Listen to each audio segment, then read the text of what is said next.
while, but my able companions have been taking care of business in here.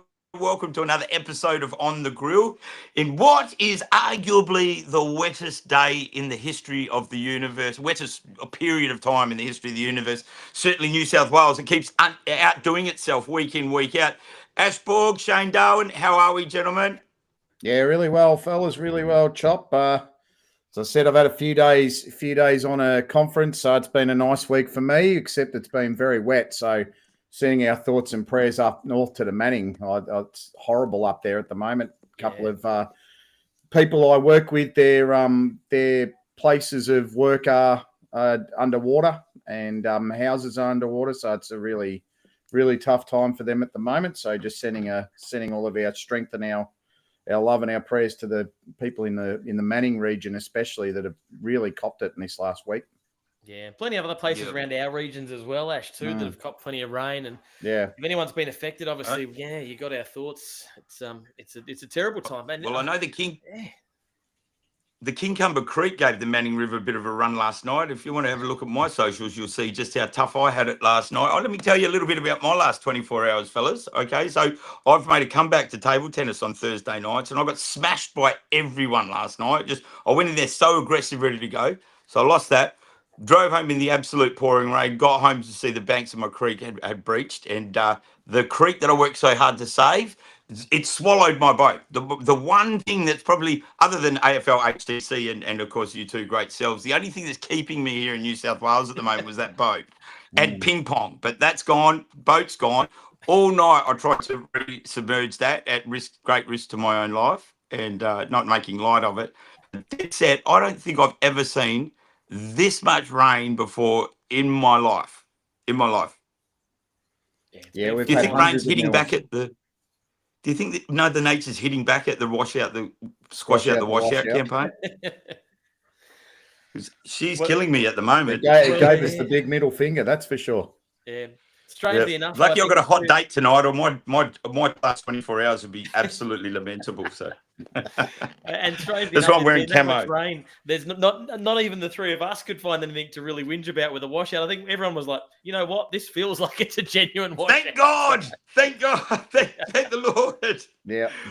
I'm wearing camo because I'm at war with Mother Nature at the moment. She is causing me so much grief around here. So, but it could be worse. I still have the company of you great gentlemen, and we've got plenty of footy to talk about. So that's going to keep me kicking along. And if you are dialing into us and you haven't seen the updates or going around the social channels, AFL HCC has called off all games for tomorrow. So it is a full round-wide washout. Everything will be moved back to the 12th of July. So we can't talk about what's happening tomorrow, but we can talk about what's happened for the past couple of weeks. So we've had a little bit of a break, and you two gentlemen represented our region down at the Metro Rep Games. I think they went for the best commentators they could find. The South Coast didn't have any hope of catching up to you, fine gentlemen, and you did us proud commentating down there. Tell us a little bit about what happened down in Sydney a couple of weeks ago. Shane, I swear I thought you were going to say they wanted the best commentators around. They couldn't get them, so they asked Ash and so they asked us to turn up. That's right. And we did. It was a perfect moment, mate. Perfect moment. Yeah, mate, we are a bit of a dream team from time to time, aren't we, Ash? It was it was great. Yeah, I was going to ask you beforehand. I was going to ask you beforehand, mate. You've never really been to Blacktown to call the footy. I've been fortunate enough to do it with AFL Sydney. What was your first experience walking in there and seeing the atmospheric, I guess, the conditions that are there, and the facilities? Well, if you guys are pretty aware that when I arrive at footy, I'm pretty unexcitable. I don't really get too much into the spirit of things, do I? So when I arrived at Blacktown, like that's the most schmicky venue that I've done commentating at before.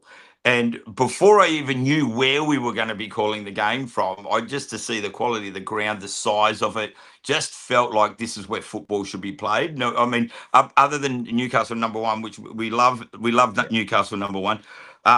That's probably as premium as I've ever called a game at, right? And that's primarily a cricket ground, I guess, before it's even a footy match. But we do love that in Pasterfield. So to go down there, what do we call it? BISP? BISP, Blacktown International Sports. Do you know, it took Club. me until the third quarter of the men's game for me to work out what you were saying when you kept saying BISP. I went, what does he know that I don't know? But that's because I was saying Blacktown International Sports Precinct or something the whole time. I had no idea you were just saying the what do they call that? The acronym. Yeah. Acronym. So Yeah, thank the you, old Principal. acronym. Principal Bork. That was lovely work. But mate, it was great and it looked fantastic. I love rep anyway, so to have it at a venue like that and this 4-game feature, four fixture, which had obviously our wonderful region and the South Coast coming head to head again with the first 2 fixtures of the day, and then they took us up to the commentary box, which is bigger than my house, by the way, and it's massive. It's the best vantage point ever. That we had the only thing missing was you, Mr. Darwin, and I'm taking you with me next year because it never feels quite right when you're not there, to be honest. But nonetheless, I forgot about you pretty quickly once the game started. once the subway rolls came out, mate, I did. Darwin who? No, just kidding. We got fed there. So a little nudge to all the canteens around the local league. It's a great thing to do. You're going to get more, plenty more spruiking out of us if you just drop us a bit of food. But we got Subway. It felt to me like it was a very well run event. The big presentations, Ashley and you were there front and square for those, and I was watching them from. They looked impressive. I really enjoyed the day, and I feel like rep footy is in its infancy in the resurgence, and it's just going to get better. I really want the league to get behind rep footy from here on in, and everybody just enjoy it because it was a great day down there. It was a great atmosphere. It was a great game, and congratulations to the South Coast side that they pipped us in both games. And I reckon that's a real message to our representative football program that you're not going to just go up there and beat South Coast because they're your poor little cousins. They worked hard for those wins, and it was great, and we got dealt a lesson. But that aside, mate, it was one of my favourite commentary experiences so far, apart from the drive there. It's a long way, isn't it? Couldn't agree with you more, mate. I'll just give a very, very quick synopsis. Look, in both games, the South Coast were far too good for the Hunter Central Coast, and that's being as impartial as we can. The senior men's game was a tale of two halves. Our boys came out and they were firing, and I think at one point, Corey and I were talking about the margin that they were going to win by, and was it going to be a repeat of the year before? But then something clicked in the South Coast, and they went ballistic in the second half and stopped the run, stopped the play. Just they dominated the clearances, and they pretty much dominated the match after half time. But I'll give you guys a scenario because I know that Chop was saying the league wants to prepare and try and do a bit more. I was talking to the South Coast, the head of the South Coast group, similar to an Emily, after the match, and I said to him, "What do you?" I was talking to him because he works with the Sydney group as well, and the Sydney and the Canberra teams played off after us.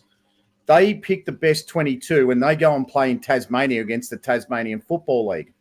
So I said to him, "What did the other 22 do? The 22 that didn't get picked?"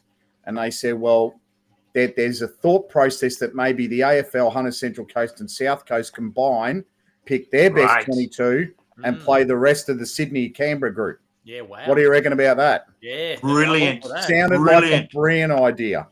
The more prestige, because we can't do like we did in the old days where we just, all the regions go down to Albury or something. Yeah. Because there's just too much of a vast chasm, I guess, in the quality that we'll get there. You just don't know what sort of games, and we want rep footy to be exciting and interesting. I think the glory days, I know a few mates of mine and a few of the old heads will love hearing that. The glory days of Black Diamond when we won that in 2009, I think they're a little bit away from us at the moment. But to have a tier structure as our players get an opportunity to play well and be rewarded by playing in another level again like that's great. Great initiative, and I hope that happens next year. Yeah, fingers crossed it happens. Fingers crossed it happens. I mean, I remember the glory days that you were talking about. I was lucky enough myself. I think I was the last or the second last umpire to represent our competition at a New South Wales Country Championship. And then was very lucky to get into the Australian Championship and umpire the grand final between the ACT and Vic Country, which the ACT won for the first time in its history, beating Vic Country by a few goals. And that was, pretty great experience down at Shep. But they're the experiences that when you finish up in the sport and you go, what are the things that you really loved about AFL football? I can always go back and say that experience was probably better than the 13 or 14 first grade grand finals I did. Doing state champs, national champs, being able to work with people that you never worked with before and get coached by different people. I mean, I was coached by a bloke that ended up coaching in the VFL 2 years later. And guys I umpired the grand final with both made it to the VFL at senior level. So, you know, it's a great experience. You work with people from WA and Tassie and Queensland and all over Australia. And it's just a terrific experience, and be lovely to see that come back. But like you said, it's probably a bit hard to do. And from a time point of view, boys, it was after round 4. I watched the games live on the other mob, who I won't say their name. Obviously, I'm a Bar TV representative. I did watch the games live, and I thought we looked maybe a little bit undercooked, as though we hadn't potentially trained together enough. It came after round 4. Is that the right time of year to be having it? Last year it was a little bit later in the season. It felt as though maybe we as a league had done a little bit better in getting the squads together, and we looked a little bit more gelled. From a timing point of view, when's the best time to have the carnival? Because I think it's a really important weekend, and if you got that follow-on game as well, that would be even better again. When should it be played? Personally, do you mind if I go here, Ash? Yeah, mate. Yeah. Personally, I think it's a great time to have it. I really do. We just need to be aware of it earlier. Okay, so if the press releases or whatever needs to go out saying and having squad members or invitations happening even before round 1. So you've got a whole season of players to be able to be assessed and just asked invited to come and trial for rep. We've got to just build the promotion and the credibility of representative football up and make sure that all the clubs really want to get involved. I mean, we've got an 8th football club in the Black Diamond Men's Cup now, and by all accounts, it looks like they're going to be very competitive. And obviously, dare I say it, would have been great to have them there from round 1, but they're there now, and that's a complete football league now, right? So as long as we can maintain that status quo, let's let those clubs know that this is when reps happening next year. You've also got an opportunity to go a higher tier again. So you young stars, but you've got something to really want to go and play for.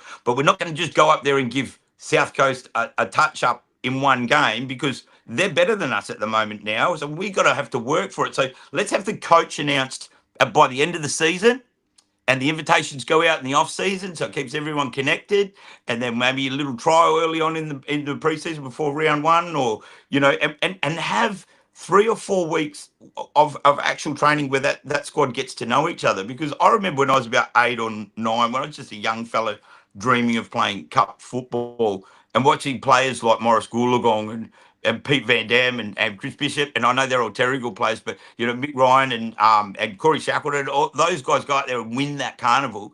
And I think I was about 8 or 9 watching that on TV and wanting to be just like those guys. The joke that I make is that they came back kind of heroic out of that. It was a legendary time, and it will never be forgotten, especially not by those guys or anyone who's been around the league for a little while. And it really lit rep footy up for quite a few years. It died, unfortunately, around 5 years ago. So let's light the thing up again. Let's get rep footy up. We've got something to play for in both men's and women's next year. So let's find who the coach is. I'd love to have a go at coaching that. I don't know if I'll ever coach again, but I'd love to have a go coaching that. I get that excited, but I don't know how I'll commentate and coach at the same time. No, look, I agree with you guys on that 100%. I guess the one thing that we didn't do as a league, and it's, I don't generally criticize or have a go at the league too much, but the one thing that they didn't do this year was really prepare long enough to beat South Coast. I think giving the team a week or 2 weeks, and Mitch Crawford getting 1 or 2 weeks with the squad, that's not enough. And the South Coast have been they were training for 6 or 7 weeks. It You know, stung they them were ready last to year, go. Ash, didn't it? It stung them last year in losing that men's game, and Yep. they got exposed, and we almost like as a league, as a group, we went into it thinking, well, we're a better region than them, so we're gonna win this. And Yep. although we blasted out of the gates, but that was purely a case of a little bit of nervous energy from the South Coast, I think, because they knew what they had to do and kick it into. And their captain, I'm trying to recall his name, but he was just brilliant in that second half, especially just drove them back. And what I didn't like is he forgot who he was playing when we got the award.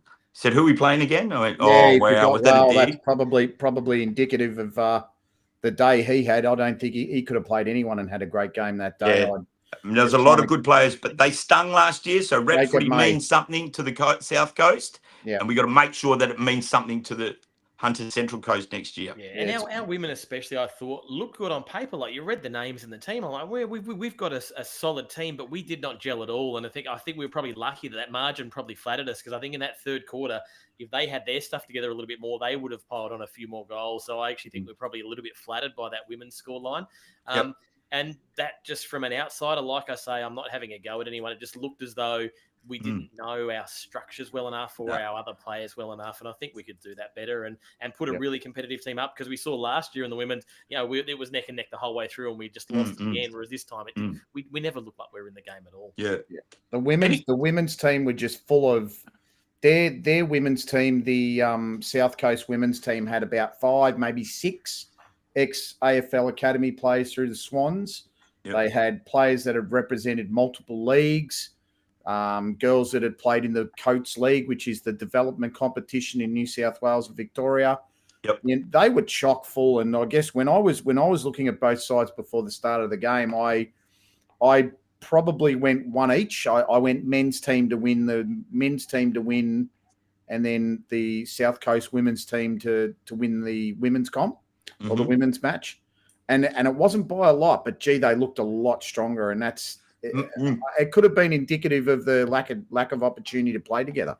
We've got a couple of things to say about that. If I was anyone associated with the South Coast, I'd be so stoked about that. They should be so proud of themselves. Like, a fire for representative football has been stoked down there in the South Coast that wasn't quite stoked here. Simple as that. Everyone was sort of still just taking representative football for granted. But the South Coast teams in men's and women's just went, you know what, we're all in, and let's show them what we're made of. Let's not cop what happened last year, even though the women won, but they won by 1 point or something, but they blasted our girls in the end. Now, I don't think there was a huge deficit in the quality of the two squads, but there was a huge deficit in what they were believing in and what they were there to play for. Okay. And that's what we need to work on from our region next year, because there was probably a lot of very talented players that didn't play, weren't selected in the end, or weren't available, or didn't mean enough to them. So we've got to start generating that and getting into those guns that weren't there that probably could have been, and say, let's turn rep footy into something epic. Like next year, this should sting. It stings me watching us get beaten like that, and I think we need to get that up and about, and that's what it'll be, because there wasn't that much difference. You saw in the men's game especially, they dominated South Coast, but when South Coast went, pardon my French, F this not what we're all about, let's stand up and unite, and they just had guns everywhere, and we didn't know what to do, and that was indicative of a side that doesn't know enough about each other and didn't know how to, and all of a sudden guns were making mistakes, and we just got thoroughly outclassed. So I reckon if it's handled properly, it's going to be a sizzler next year, because South Coast won't drop. Like you say, light the fire. Let's keep it lit and stoke it up. Yeah, and that's it. Let's go in burning. They pick a team of the year. They pick a team of the year in the men's and the women's. Is there any thought to maybe just utilising that as a starting point? Team of the year in the 100%. That should be what it is. Hold on one sec. I've got a surprise visitor. Hello. And take. I don't know who it is. A creature from the storm. Your coach of the year could roll into being the rep coach potentially as well, maybe. Yeah, that's what I mean. Like, if you guys keep talking, I'm going to go and find who this. I think it might be a possum just fell out of the tree. So hold on. I'll be right back.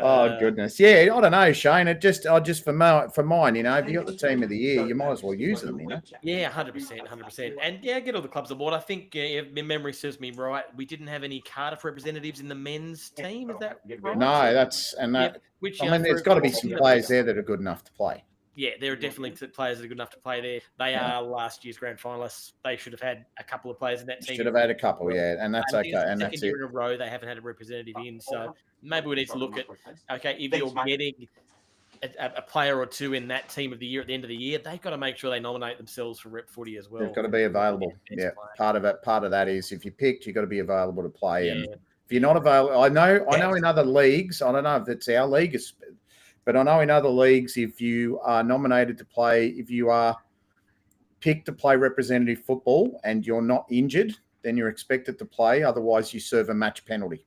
Yep. And that makes. Yeah, I think it's fair. And look, hopefully we won't ever have to, waive that in front of anybody. But let's just say that we'll work on that thing or that motivation thing of going, this is a great opportunity. This is something you'll never forget. This is a great way to make your entire region proud to band together. We go back to beating each other up on the Saturday straight afterwards and straight before it. But those boys get to share, and then everyone gets to enjoy that for the rest of the year, watching representative footballers. And then the younger players who don't get selected, they strive to try and reach that level as well, because it should be a massive honour to get a representative cap. It should be huge. It should be a great thing that will be representing all of us who play, because there's a lot of us who are involved in this. So we fire that up and make it worth something. It's prolific to be a part of that. So yeah, for sure. Getting a bit closer to home, I suppose. Let's have a look at last week's games. We only had the 2 games in the women's competition.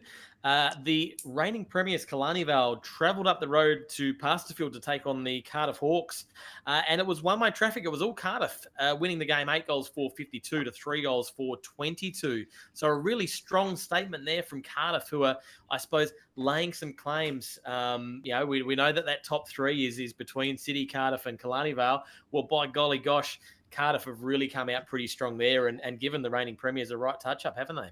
Well, they didn't kick a goal for the first half, Killarney Vale, which is really interesting. And that third term... City as well, didn't we? That game we covered where they played City. Once again, they were goalless through till 3/4 time. So. Yeah, it's been a couple of weeks in the last 3 now against the top side. So you start to ask the question of whether Killarney Vale can go back-to-back, but they're certainly good enough that... the coaching staff and the players definitely know that no goals in the first half against Cardiff is not going to work for them. And then they conceded 4 goals to 1 in the third quarter, and that just killed the game off when you've got a lead of 29 points at 3/4 time. They ended up sort of getting within QE in that last quarter and saving a bit of grace. But the margin, 30 points, that's a big margin between those 2 sides. Sure is. I wonder... I don't know exactly. I'll have to look into it some more, but I wonder what the disbursement of representative players were in those 2 sides and whether it had any impact at all. We know Brooke Turner won our best of field for Killarney Vale, and I recall there was quite a few KV girls in that side. I know there was a few Cardiff girls as well, but I'd like to know what the ratio was and whether it made a difference in the end, because it would have been a fairly deflating loss, that reps game the week before, and I just wonder whether it had an impact on the players from Killarney Vale in particular. I'd love to know the impact of Melina Ayres and Maddie Galagos, because they both played on. Sorry. As well. Yeah, I'd love. What am I talking about? That's what the difference was. I don't know. I would love to know. I'd love to know their impact personally, because they both played in that game. So it'd be really interesting. There's no goal stats on them. Probably could have. 2 games into their career, and they could have been representative players for sure. Well, they ended up playing. I think they were playing in a state cup final the week before on the Sunday when I was doing a Newcastle Jets game. I don't know how they ended up Charlestown, but some talented players. They did play well against Warners Bay, and you'd imagine they'd have the skill and the talent to match it with the Killarney Vales too. Oh, mate, they're elite. Those two girls have just walked into this game and immediately been top tier elite level. Now, obviously, professional sportswomen in other sports, and that has a that kind of a discipline and acumen. Obviously, helps you reach the top in just about any sport, isn't it? I find that great table tennis player, so I can pretty much do anything, you know. But just kidding, I'm a rubbish table tennis player. But that aside. Yeah, that's what they're great pickups. You know, to have a couple of players come in and just immediately become in the top tier of the competition, it just brings such a level of interest. And if anyone can let us know a little bit about what the biggest impact in that result was, it'd be great to know. Was it an influx of two guns who are just born for the sport, or was it a little bit of a hangover from representative football, or Kalani Vale just adjusting to some different things? I know I see Mia Wilson's got 100 games. Is it 100 games coming up this week? I think. Yeah, she got 100 last week, I'm pretty certain. Oh, was it last week, was it? In Okay. the Cup. So, yeah, it would have been, last week. So, yeah, she's done really well for herself, Mia. It's great to see, and former goal kicking award winner. So, she's on top this year too, and she's 9 goals in front at the moment. So, yep. She's early. I'm a bit behind on the footy socials, boys. I have to say, I've been too busy fighting raging torrents and things like that. So, but I'm going over to Perth for a week to sit in God's country in the sunshine. Although I am going to put myself through some more misery before I go there, because I'm flying Adelaide on Sunday to watch probably West Coast get flogged by the Adelaide Crows. So more misery and then sunshine. So very nice. And now the other game was down at Hilton Moor. Obviously, Chop, you and I were there for that one, and that was the Warners Bay Bulldogs up against the home side, Terrigal Avoca. I think we both said during the game it was the best game of football we've seen the Warners Bay Bulldogs women's team play. I had a chat with Amy Pittman after the game. She said, you know what, I think that's the best game of football I think our team's ever played. They were fantastic. They didn't get over the line. They ended up going down. It was 5-6, Terrigal Avoca 36 to Warners Bay 2-5-17. But it was a really enjoyable game, and Warners Bay were in that right through to that last quarter. And, you know, if they'd have scored that first goal in the last quarter, it could have been a completely different result. As it happened, Terrigal Avoca got that and went on with it. But Warners Bay never gave up. They battled through the whole game, and I thought it was a really pleasing sign for them as a women's club to take that step. Yeah, good call, mate. It was very, very obvious game to show an emerging side like Warners Bay taking big steps forward and becoming a part of that cup football culture for women's. It was really pleasing to see that. The result was probably what was expected, but what it did send a little message, I guess, to Terrigal that perpetual fourth spot in the Women's Cup is not exclusively yours anymore, and you're going to have to continue to keep working if you want to maintain that. They're in the box position for it at the moment, and look, they did it. They played really well, the Terrigal girls, in the end, to be able to just sort of comfortably manage their way to the finish line. But you know, there's still work for them to do. We know there's still a disparity between them and the next couple of sides up. So there's no doubt that not just those games when they lose heavily to the top tier sides, but the ones where they're really pushed by sides below them, that's great messaging to that club that, all right, so we've still got work to do, girls. I do believe that there was about 6 or 8 of the first grade girls for Terrigal that were in Europe. I don't know if they all plan that at the same time, but that was a bit of information that I got from some club people along the way. But I want to shout out their coach, Luke LePage. I mean, he must have been late, but when I got there early, which I never do, Chris Bishop, mate, he is an unstoppable moving force there at Terrigal. I worry sometimes how the club will function when he's gone, because who was leading the girls out for their warm-up before they started, but Chris Bishop. So there was a sneaky rumor he even played played in the reserve grade side, and before he went out was one of the best in the men's cup. And mate, after 17 or 18 odd years there, and I'm not pissing in Chris's pocket at all. He's been a friend of mine for a long time. We don't talk too much other than occasionally about footy these days. So I think Terry will think I'm a covert spy or something sometimes. So, but mate, astounding effort by Bishy, because after 18 years to still have that much enthusiasm and that much just love and passion for his club. I just thought it's a great thing, and Well, they still get a lot from him. Half time of the women's chop, I went over to grab a bite of lunch and grabbed myself a voucher for the barbecue. Wandered over there. There was no one around the barbecue. And who walks past after doing a bit of a warm up with the boys? None other than Chris Bishop, who jumped behind the barbecue and served me up my works burger. So he does everything. So, Well, word is the Sea Eagle's nest on the northeast light tower. Yeah, Chris Bishop was the one who went up and moved the nest twig by twig from one light post to the other because there was an electricity problem on the north. What was it? The northwest light tower. So that was Chris doing all of that. Apparently, whatever needs done at that club, he's able to do it. Yeah, tremendous guy. They played really well. Yeah, tremendous bloke, full stop. And just looking at the very basics on the play AFL, I mean, they're only a goal behind Warners Bay all the way through and until that last quarter. Yep. So definitely it's they could be doing this year what Singleton did last year and making that small step up. And hopefully that continues. If they continue that trend of improvement, they will really push for that fourth spot. They will go hard at taking that spot from Terrigal, because there's something about, you see it with the men's side, there's something hungry about the Warners Bay Football Club at the moment. There is something, I don't know.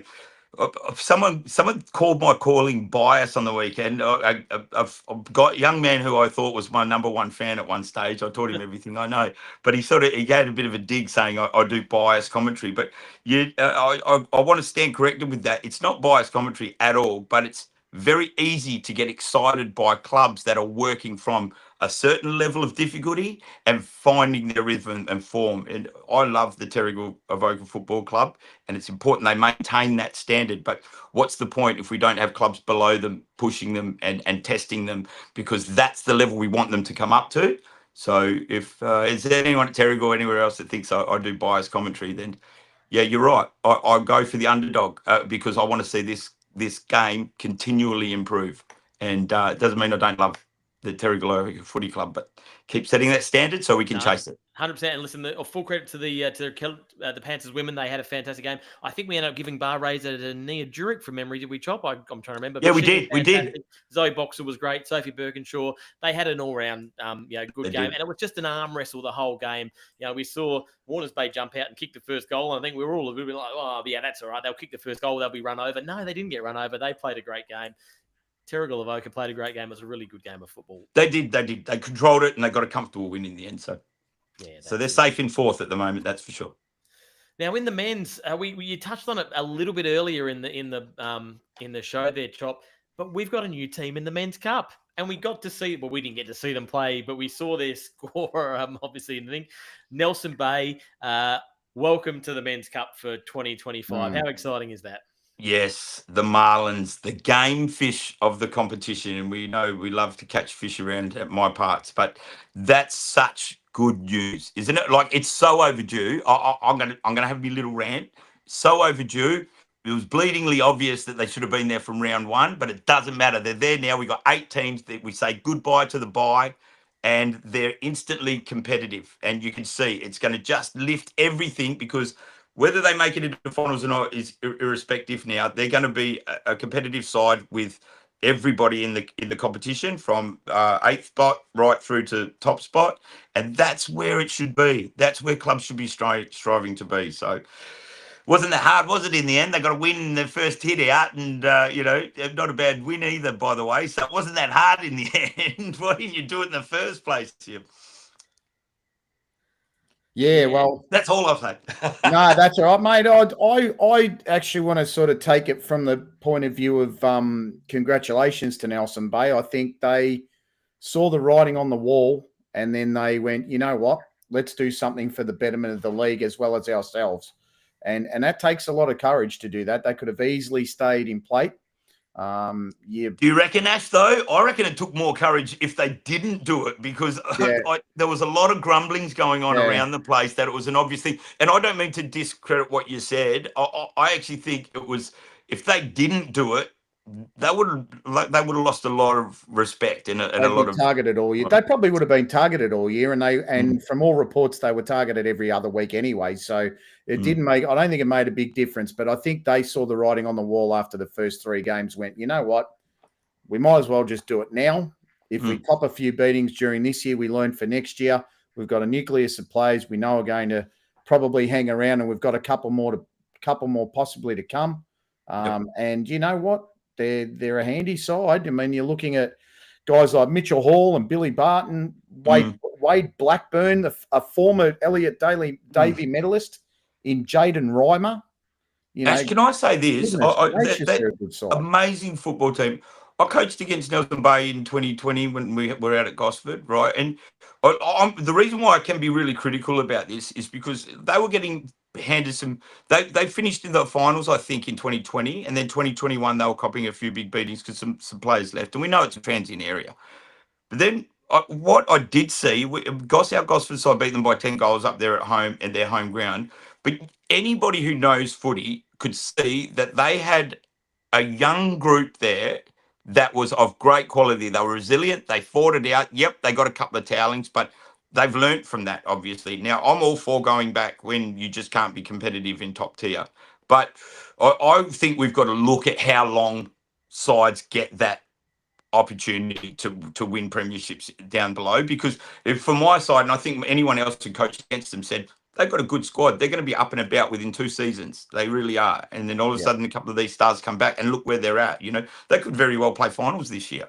So I think it's something has to be done when clubs are given that opportunity, where more assessment or adjudication has to go into where they're at before the start of the season. Because at the end of the day, it's unwrapped that they're there, but what a dick around, really. I mean, you know, now we're playing off match ratio, and it makes it hard. It does. It's not the right way a league should be run. Yeah, they start with 0 points. Well, they got 4 now because they won last week, but they start with 0 games played, and they need to work their way through. And like Corey said, we've got a match ratio in Cup, which isn't ideal, but we're going to make the best of the scenario. At least we got 8. I applaud them for coming up. I think it's job well done to the staff, and you know, I believe it was spearheaded from the top. There was, you know, we need to do this for the betterment of ourselves, and we need to do this for the integrity of our club as well. So I think well done to them. I win some respect from that decision. We've been very clear. It's probably the right move, but about 4 or 5 weeks overdue. Let's see how they go. Yeah, listen, they've won some respect. They're going to win some games too. They had a comfortable win. They were 14 points up at 3/4 time against Entrance Bay. They put the foot to the floor in the last quarter, kicking 5 goals, ended up winning 14-11, 95 to 9-4, 58. So a comprehensive victory against the Entrance Bay, who for the first 5 weeks of this year, we've been talking about how good they are this year and how they've been building and how they're taking that step up to being, you know, a competitor maybe for even a 4th, 5th spot. And then they've come out and Nelson Bay have run all over them. So I don't think Nelson Bay are going to get walked over by too many teams. I think they're going to be pretty competitive. Match ratio does look a little bit funny given they are now sitting 3rd on the ladder. And you go, well, yeah, Nelson Bay have leapfrogged above Warners Bay. That feels a little bit wrong, but that'll sort itself out as we go through the year. It will. And I think we'll end up, we've got enough games left in this season, subject to there being too much more rain, that it'll all come out in the wash. And I don't think you could write Nelson Bay off from being up there and having a real dig at that 4th spot. Wouldn't that be a talking point? Well, wouldn't it? And speaking of talking points, over at Pasterfield, there was a big talking point there because Killarney Vale went up against Cardiff. Now, round 1, Killarney Vale sort of kicked themselves out of it in the last little bit and fell just short of Cardiff. But in this game, they've come out and kicked 9-11-65 against 5-11-41. They've now had a big win against Cardiff, and we now find a Nelson Bay that have come in have been competitive against the Entrance Bay. Killarney Vale have knocked off Cardiff. Cardiff feel like they've dropped down a little bit. And I think we've got ourselves effectively 4 teams that are going to be going for 4th place. I think this is bloody fantastic. I actually didn't. I wasn't surprised by that result. I don't know about you guys, but Killarney Vale knocked on the door last game, and it was only errant kicking that really put them out of it last time against Cardiff. Did one of us put them in the top 4? I think I put them in the top 4 instead of Warners Bay because Mark Dignam keeps reminding me. He really is affected. He's offended by you. I think I got in his head pre-season just quietly. Yeah. Well, I tell you, he's coming along in leaps and bounds. So, I thought one of us mate. They've got the squad and they're back up and about. Tough start for Kalani Vale with some big games to have to prove themselves on, but they're stabilised now and they're steady and they're different headspace for that group. And Corey Shuckman is a great leader. He's as good as any leader out there, and he'll get them right. He's such a giver to the game too, Shaq, which is just tremendous. And there's a really good headspace for I grew up hating Kalani Vale because they're the crosstown rivals, but I've got a lot of time for the Kalani Vale Football Club now after getting to know them all a little better. And I've worked with a lot of those boys as juniors, and they love their club. They work really hard at it. They've taken care of boys that have come in from other places that I've been involved with, and they're going about it differently this year. On the flip side, gosh, what's happening with Cardiff? Does anyone know? I had them picked as probably being the bolter this year, and possibly this being the year to win. So I hope they find some stability soon. Yeah, I think it looks like they're struggling from a results point of view. We saw them play on Anzac Day. They weren't impressive then. They had a great second quarter, but they were a little bit lackluster outside of that. We saw them go down heavily against Terrigal Avoca.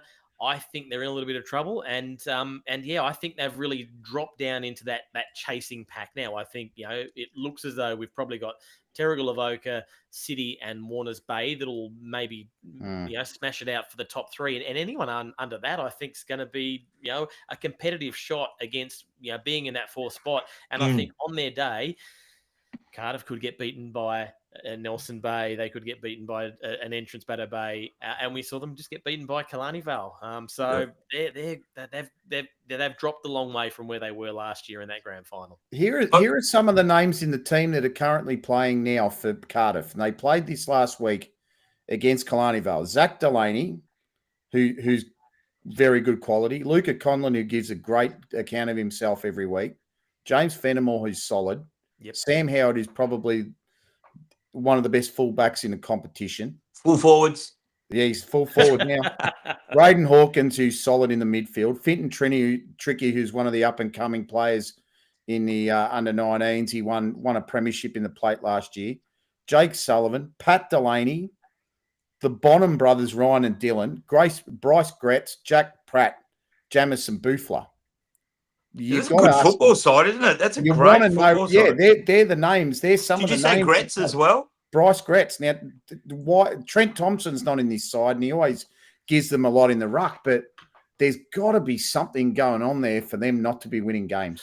I had a little chat with or invited Captain Jack Pratt to come and have a chat with us. I'll follow that up and see if he's still keen to come out and have a chat, because I'd love to have a bit of a chat with Jack anyway, because he's just a great competitor. So it'll be interesting to see. I think you give a really honest account of where it's at. It's where it looks to it's struggling a bit at Cardiff is their second halves. They just can't mount a sizable enough score to go with the sides that even if they're in kicking distance. And I know, bit of firepower missing there without Max King, but they've still got plenty to give there. And yeah, I don't know. I'd love to find out, because I feel for Cardiff. I really thought they were going to blast through. And interesting to note, they didn't have any rep players the week before either. So they should have been, I imagine they would have been sort of fairly fresh and good to go. But let's hope they've run into a bit of balance and into a bit of form, because we want to see clubs consistently going that way.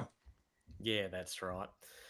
Third game was Maitland Saints hosting the Newcastle City Blues. Maitland Saints hosting at their spiritual homeland, Bateau Bay Oval. I didn't have that one on my bingo card for 2025. Maitland Saints hosting Newcastle at Bateau Bay. But hey, listen, I'd rather we have a game wherever it is on a well-draining oval than to lose a game. And a good call out to the league to get both of the teams down there. As I say, it's better to have a game than no game. Newcastle City's too strong in the end, though. 13-20-98 to 4 goals, 10-34. I don't think there was anything unexpected there, boys. I can't see anyone, either of you two, having tipped Maitland before that game started. No, it's not that I don't want to. No, you don't want to not pick them, but they'd be under under strength for what Newcastle City have to offer. Woodham's got best on ground for them, and he kicked 5. Jacko Crawford, Did Sheriff get a bag? Sheriff got a bag, and he's he's going to love the little package I've made up for him. That's great. Packer got a couple of goals. Jackson Crawford, who I believe has recently been graduated as a doctor, so congratulations to him. He's got a couple of goals. So, it's they're just tracking beautifully. Newcastle City, they know what to do. They know when to do it, and they're just doing it very well at the moment. So expect them to keep on going. I'm going to show you this, boys, quickly, just a sneak preview, right? This is what we've got coming up. Ready? Can you see that? Okay, majors without cages. Okay. Yeah, and it goes like this. All right. All right. Did I press play? We'll keep an eye on your socials there, Chop. This looks exciting. It is exciting. Majors I want to see. What do you think of that as a title for the best goal celebration? Yep, Majors. Okay. Majors breaking cages or something. Okay, I don't know. yep. I'm open to suggestions, but it's got all the titles of them. Double Cobra, the original. Yep, right. And then the Harvester. The Harvester. Yep. Ash, you're gonna love your response to the Harvester, by the way. The Harvester. The 6-shooter, the Munzilla flip. We've got 5 or 6 of them so far, so stay tuned. There's going to be a big expose on that, and I hope we get more soon. Yes. And then our match of the round was at Hilton Moore Oval, where Warners Bay Bulldogs won that game in scoring shots, but they did not win that game in final score. Unfortunately, they were very inaccurate, 7-12-54, being done by the straight shooting Terrigal Avoca Panthers, 11-4-70. But one thing it did tell us, Chop, was that this Warners Bay side can match it with Terrigal Avoca, can't they? It told us that, and I think we were aware of that with the last couple of times we've seen them. What it also told us that no matter what happens or who they come up against, the Terrigal Avoca Panthers don't need to have more than 50% possession of the ball. They don't need to have the ball in their forward line majority of the time. They just find avenues to goal. Even if 75 goal a season goal kicker full forward in Harrison Pitt only kicks 2 for the day, they still find a route to goal. And they just, even when they're under the pump for the best part of a quarter and a half in that last quarter, they are always, Bishop just gets them so prepared, so right, and so clinical that they were under the pump by in anyone's description, right, for the best part of the last half, I would say.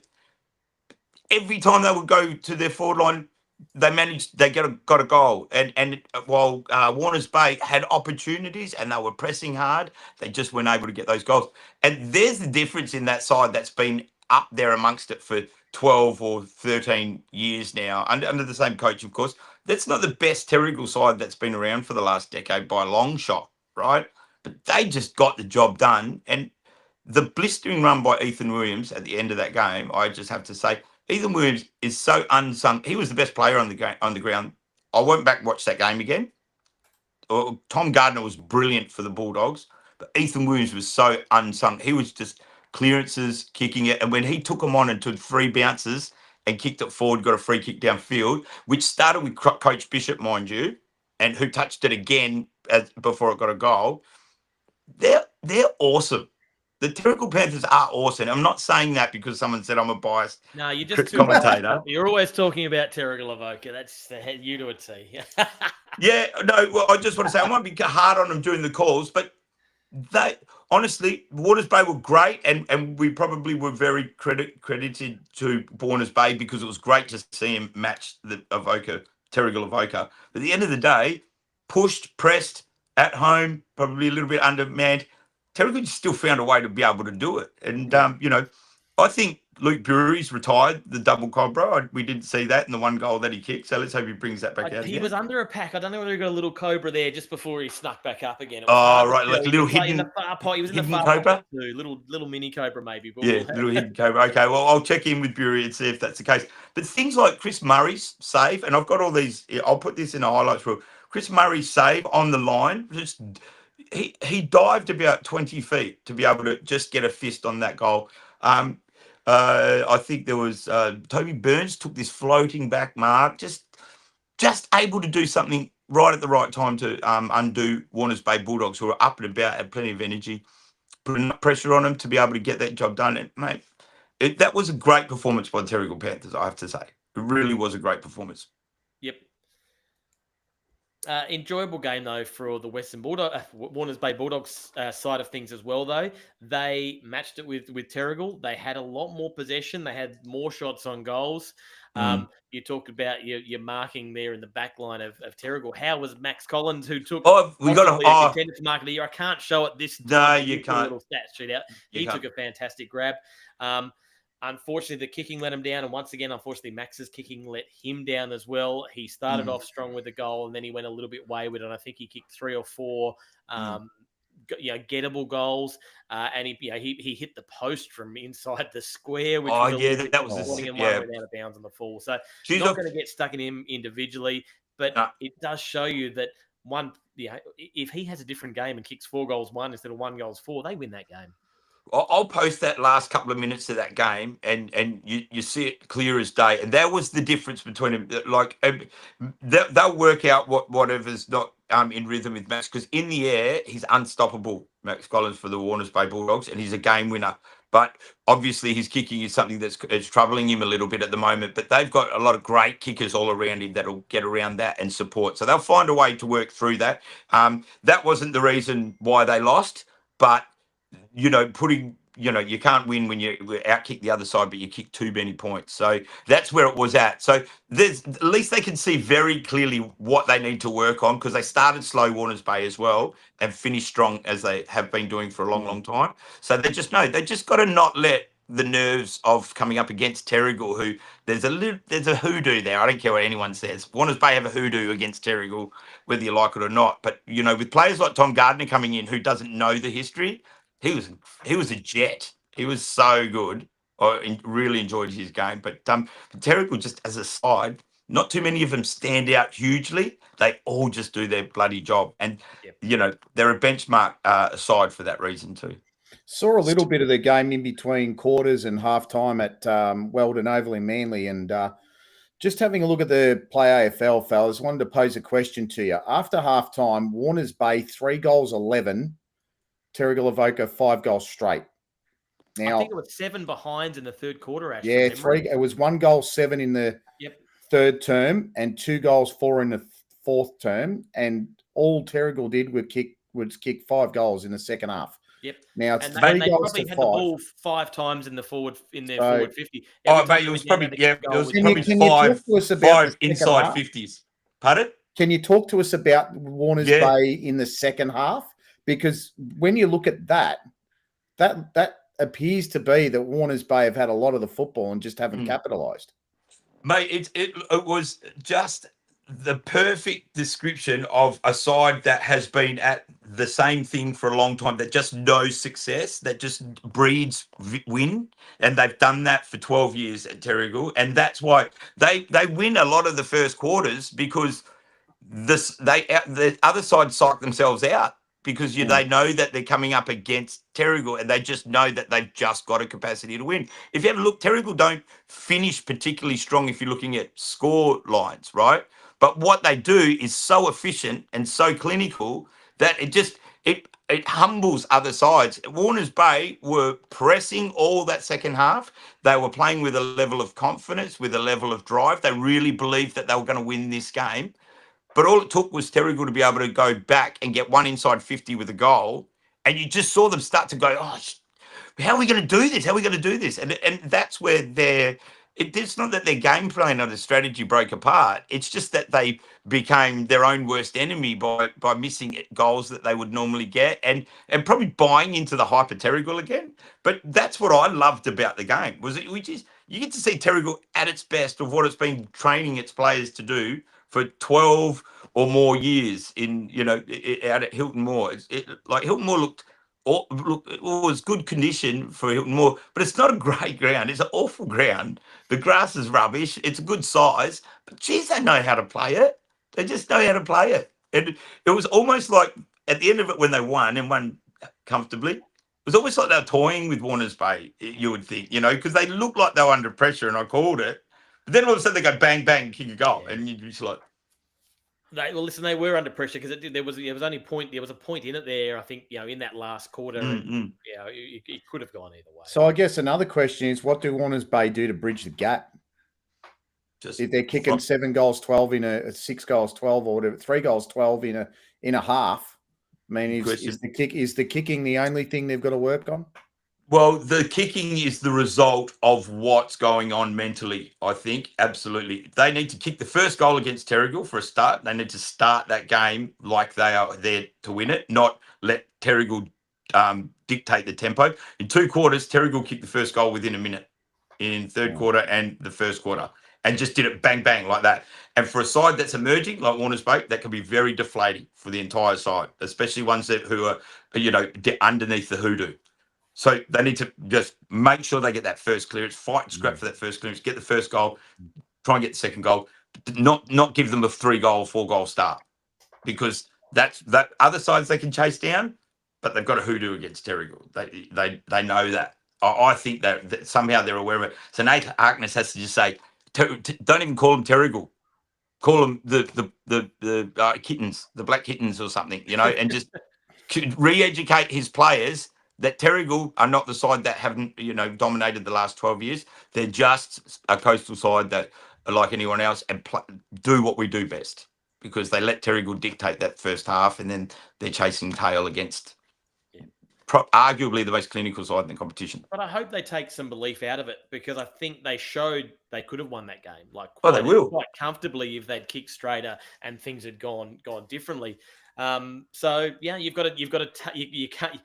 can't ignore what's gone wrong, but Not you've at got all. to take the positives out of that and then work with what's gone wrong and feed that into it and go, you know what, we're pretty bloody close. Let's just tweak this and get this right and see where it takes us. Ability and capacity, they're equal to Terrigal Avoca. There's no doubt. And like I said, this is not the strongest side that Terrigal Avoca have ever put on the pitch. They're just good at what they do. They're drilled well. But Warners Bay has proven, especially from the final last year, they're every bit the equal of Terrigal Avoca, who are easily just hands down the top 2 sides in the competition with Newcastle City. Okay, and just get the best out of the group that they've got. Terrigal, Warners Bay, they're equal on the field with capacity and physicality. This is the only difference. That's the only difference between the 2 sides. The Terrigal are bred to believe that they're going to win no matter what, and Warners Bay are still building that. They'll get it by the end of this year. Make no mistake. Agreed. Lovely. Well, that was our round 5 action. I don't want to go. I don't want to go. I'm enjoying this. Well, I've been so bored. We're gonna go to a little segue first. We're gonna go to a little segment that you asked me to get up on the screen here, and I'm gonna see if I can share this properly without getting too confused with what's happening here. Corey, talk us through what we're seeing up on the screen here now. Well, since everyone knows I'm a massive fan of Zach Munzilla. He's a bag raider this year, and he's also a fellow keen fisherman. And he caught this monster Dewey somewhere. I'm pretty sure he hasn't superimposed his face on top of that. I'm going to take it as legit. Good fish, lovely fish. My sources tell me he's just mad keen for the Jewfish. And that makes him virtually a brother to me, because I am as well. But I think my fish is a little bigger than Zach Munn. So I'm putting out there a viewer poll. I want the people to vote on this. And just if you're a Zach Munn's fan, don't just vote for his fish because of that. Like, look at this legitimately. Right, so have a look at this fish here, and then we'll stop this one, and we'll bring up the next fish. Hold on one sec.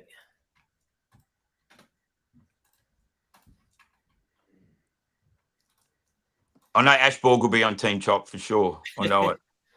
Actually, I don't know whether Munty's got you beat. Oh, come on. We're holding it slightly different. He's further away from the camera. There's a lot that goes into it.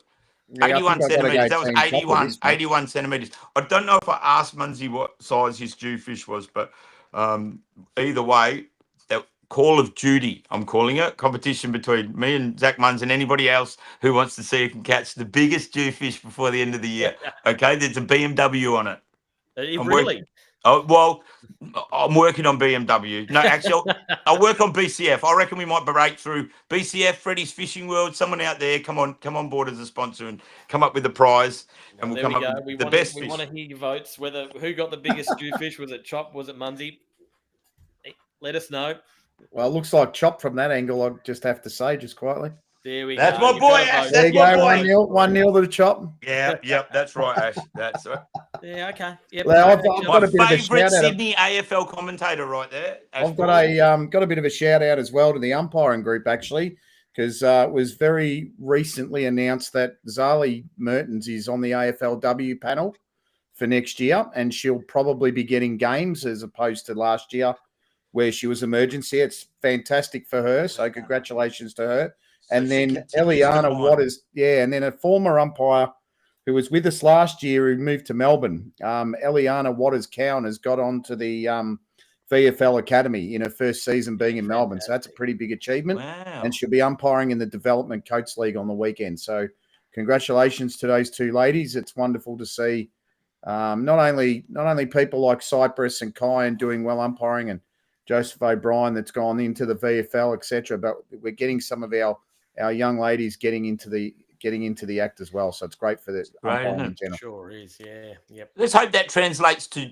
you young recruits too. So we see, our good friend Ollie is making leaps and bounds as a senior umpire, which is great for me because I get to keep my job for a little bit longer because he was breathing down my neck. How good's his record? How good was the record he put out last weekend? And then I don't know whether you saw him on. That guy's got a future in anything he radio wants. during the week too. He's doing the 2:00 news on the radio. I'm like, he's everywhere. This guy. I know, mate. He's been inspired though, and I know I've had a private chat to him off a while ago, and he said that the three of us, and it's hard to sort of say about yourself, but he said he's inspired by the things that we try to do with the Bar TV AFL. So I think that's great that he sees us as. Ash, that sounds like Ash recognising that Ollie Croft's going to be our boss soon, and that he's making sure that he stays in there. But that's why I'm going to Perth, so I can sit down and just catch up on all this content that I haven't been able to finish because of the rain, and pump it out there. It's just I want to impress Ollie. Yeah, fair enough. Now I don't know whether Ash is frozen. He's frozen up. What happened? He's frozen. You're into. Now Ollie's not the only one putting content out this week too, Chop. You took a bit of a trip outdoors and gave us a little bit of something too. I might share your video. This does go for a couple of minutes. So hopefully inspired by the rain. Inspired by the rain, mate. Now I've actually got no idea how this screen sharing works in regards to whether whether the sound comes through, but we're about to find out. So we'll share this little presentation, Chop, and we'll have a bit of a chat afterwards. But this was a fantastic video. Let's have a look at it now.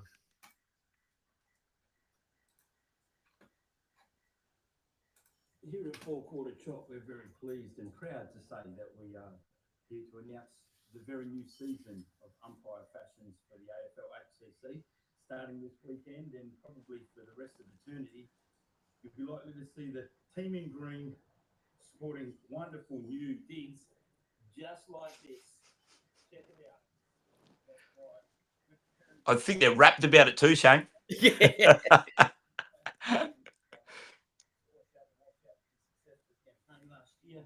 And we're going to go ahead just to give you a bit of an idea about some of the benefits of the new umpiring attire. Let's go through it and check it out.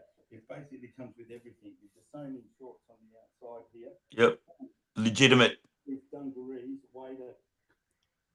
It's better with them soundtrack, isn't it? Resistant impact of +10, meaning they can basically weigh probably for New Zealand. Oh, hurry up, Hopper.